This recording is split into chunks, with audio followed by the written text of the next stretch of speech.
Hello, good evening. Kain tayo. Lakas ng ulan, kakarating ko lang. Kain tayo. Ang aming ulam ay ayun.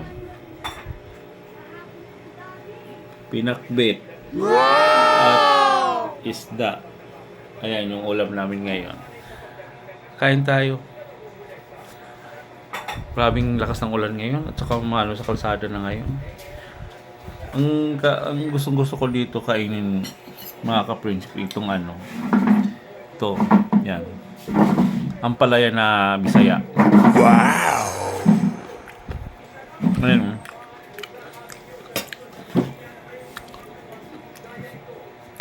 Ampalaya siya na Bisaya. Native, di Bisaya. Native. Parang lang yun. Mga Bisaya, native yan. Pag Tagalog, mga hybrid yan. Huwag kang tabida ka. Ano yung tabida, oh? Yun. Tabida yan. Ang sarap ng ano niya. Ang sarap ng pagkalabasa niya. Kain tayo. Ayun nga. Hindi na ako pwede kumain ng mga kung ano-ano. Ang ko lang nakain. Yung tapos tension namin may ano. May kangkong.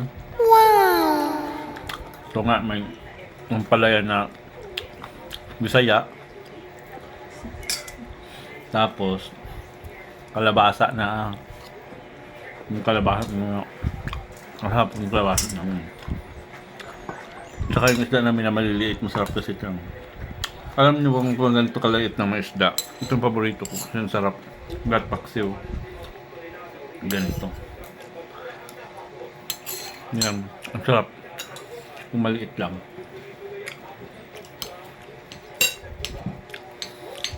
Ganun sa, grabe na ngayon ano.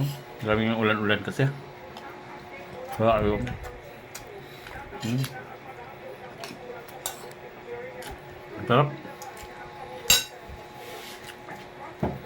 Sarap ng gulay. Sarap ng gulay. Halika na. Sige. Ay! Kain mo na ako ha. Bye-bye. Bye.